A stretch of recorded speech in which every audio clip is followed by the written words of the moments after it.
राष्ट्रीय समाज तथा सच्चे धर्म की हालत के बारे में आप क्या कहना चाहेंगे? आपने बहुत कड़वा सवाल किया। हम यहाँ पर देश के बारे में सोचना चाहते हैं, समाज के बारे में सोचना चाहते हैं, संस्कृति के बारे में सोचना चाहते हैं, हिंदुत्व के बारे में सोचना चाहते हैं और सच्चा धर्म क्या है इस बारे में सोचना चाहते हैं। परंतु बड़ी दिक्कत है कि हम जो कड़वा सच बोलेंगे वो हो सकता है कि उसमें हमारा विरोध भी हो जाए। हमें इसकी कोई चिंता नहीं है, हम तो सच बोलेंगे, सच ही प्रस्तुत करेंगे और सच बोलना और सत्य के प्रति प्रतिबद्धता हमारा लक्ष्य है, चरित्र है और हमारी जीवन यात्रा है। आइए हम देश के बारे में बात करते हैं। इस बार अभी जो माहौल बना हुआ है 2014 के बाद से आज तक का, वो माहौल राष्ट्र, जनता, समाज के हित में नहीं है। वह सिर्फ सत्ता के भोग के लिए ही पूरी सारी स्थिति बनी हुई है। हम ये चुनाव जो हो रहे हैं, चुनाव में जो धांधलियाँ हो रही है और इस प्रकार के अनेक गलत काम हो रहे हैं, देश की संपदाएं बेची जा रही हैं, देश को बेचा जा रहा है, जो देश की जो हमारे विरासतें थी उन पर अधिकार किया जा रहा है, उनको निजी हाथों में दिया जा रहा है, जो ये अच्छी बात नहीं है।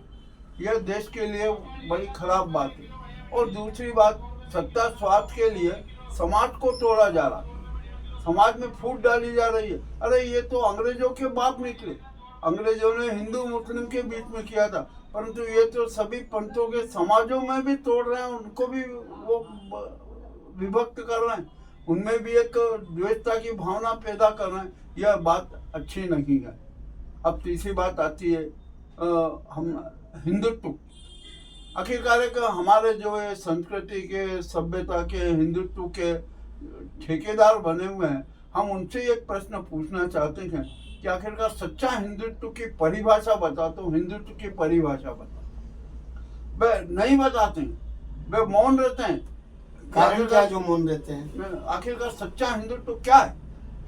जो एक हमारे साधु संतों ने और हमारे सनातन धर्म में स्पष्ट कहा गया है कि अहिंसा परमो धर्म। और जो हिंदू सच्चा हिंदू होगा वो कभी भी हिंसा पर आमादा नहीं होता है और न वह हिंसा करता है, और उसका विश्वास हिंसा में है ही नहीं। वो तो शांति और सद्भाव, एकता में विश्वास करता है। अब यहाँ पर हम ये सोचें कि आप देखिए बहराइच का दंगा हुआ, क्यों हुआ? क्या ये हिंदू मुसलमान का दंगा था?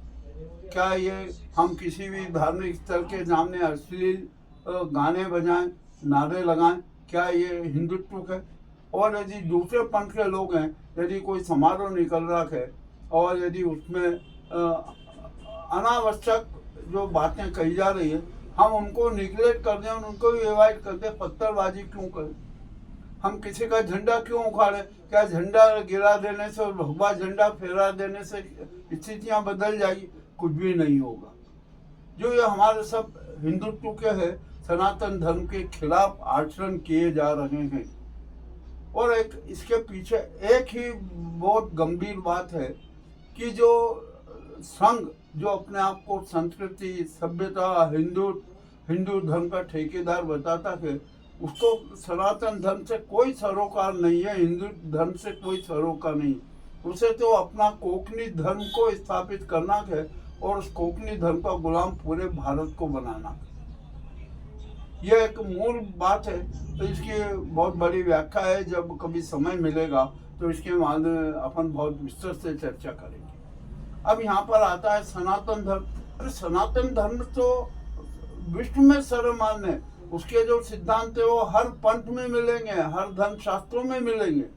और आप अपने ढंग से यहाँ पर ये कोंकणी गैंग जो है वो अपने ढंग से नए नए सिद्धांत बताती है, हिंदू मुस्लिम भावना पैदा करती है, समाज में फूट डालती है, विमर्शा करती है, पूर्वाग्रही चरित्र अपनाती है।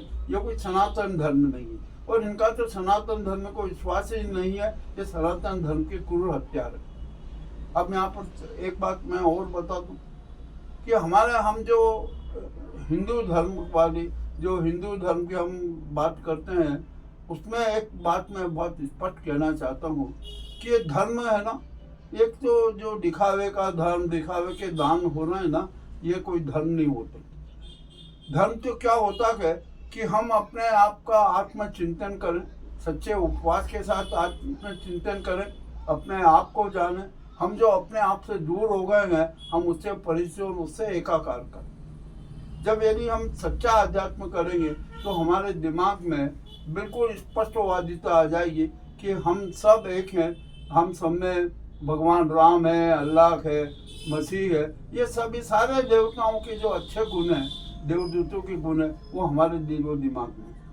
और यदि हम आध्यात्म चिंतन नहीं करेंगे तो ये सब व्यर्थ है। हमें तो ये आएगा कि जय श्री राम, जय हनुमान, ईश्वर अल्लाह, जो भी हो, न जाने क्या क्या स्लोगन चलते रहेंगे। ये कोई धर्म नहीं होता।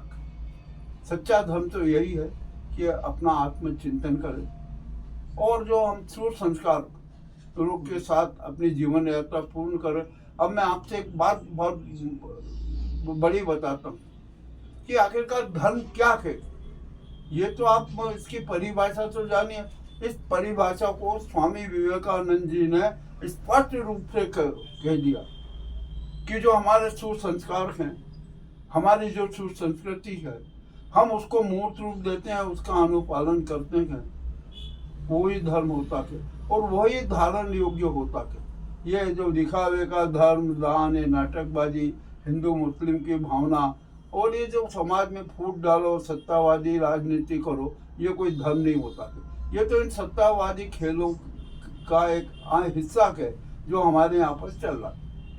अब आप चाहे मंदिर बना लो, मस्जिद बना लो, कुछ भी बना लो, ये सब अर्थहीन है।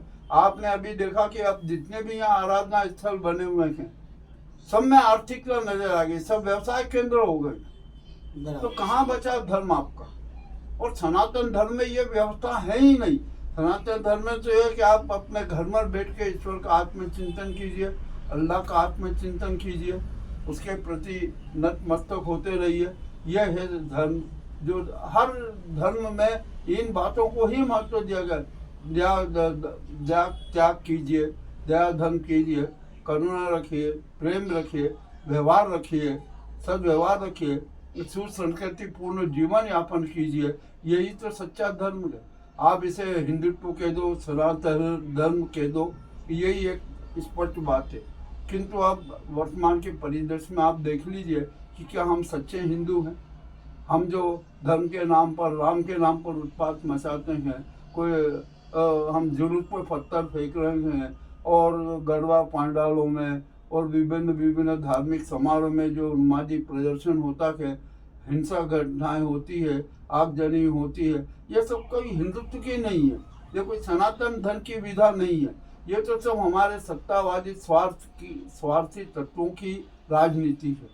और आखिरकार इन सब जो घटनाएं होती है, इनके पीछे कोई नहीं रहता, समाज का कोई व्यक्ति नहीं लड़ना चाहता। ये तो एक पूर्व के योजनाबद्ध तरीके से काम किया जाता है कि इस त्योहार पे अपने को ये करना है, इस त्योहार पे ये करना है, और इस प्रकार में देश में अशांति फैलाए। देखो, महंगाई, बेरोजगारी के कारण कोई भी समाज एक दूसरे से लड़ना नहीं चाहती है। कुछ गुंडे तत्व के प्रकार के होते हैं, वो लोग ये दंगा प्रसाद कराते हैं। देखिए, आपने बहुत उसके बारे में क्या कहना चाहेंगे आप? अब आप जरा से एक बात पर ध्यान दीजिए। आखिरकार ये गुंडे, माफियाओं, भू माफियाओं, इनका संरक्षक कौन? इनको कौन संरक्षण देता है? इनको कौन उकसाता है? इनको कौन धन देता है? आप जब पीछे जाएंगे, इसका इतिहास जानेंगे, तो आपको स्पष्ट नजर आएगा कि राजनीति और धर्म के पंडे गुंडे ही इस प्रकार के इन्होंने कृत्य करवाते। कोई समाज नहीं लड़ना चाहती है। समाज तो कोई लड़ना नहीं चाहता, ना आदमी आदमी से लड़ना चाहता, सब प्रेम से रहना चाहता, शांति से रहना चाहता।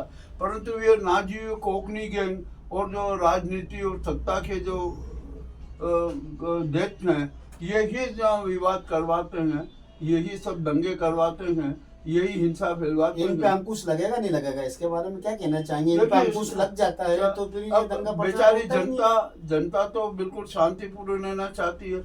कुछ गुंडा तत्व हैं जो कि हायर किए जाते हैं लोगों के द्वारा, पंथों के द्वारा, वे ये गुंडागिर्दी करते हैं, वे ये सारे फैलाते हैं। जो माफियाएं उनको भी हायर किया जाता है। अभी आपने देखा लालन बिश्नोई वाला मामला, और भी अनेक बाबा सिद्दीकी हत्याकांड, ऐसे अनेक कांड हुए हैं जिनके पीछे कोई जनता नहीं है।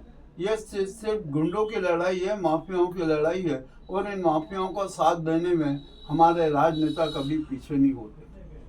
अभी आपको एक बहुत मजेदार बात बता दूं कि अब मोदी सरकार को जो अमेरिका में डोभाल के खिलाफ, यादव के खिलाफ, देवेंद्र यादव के खिलाफ जब अंतर्राष्ट्रीय मामला बना, तो अब नाजी सरकार के दिमाग में आया कि डोभाल को राष्ट्रीय सुरक्षा सलाहकार पद से हटा देना ही उचित है। यदि नहीं हटाया तो पूरे देश की बदनामी होगी, भारत की बदनामी होगी, और भारत पर एक अमिट कलंक लग जाए। आपका नाम? कैसे यादव। ग्राउंड रिपोर्ट मुकेश लश्करी, थीम न्यूज चैनल उज्जैन।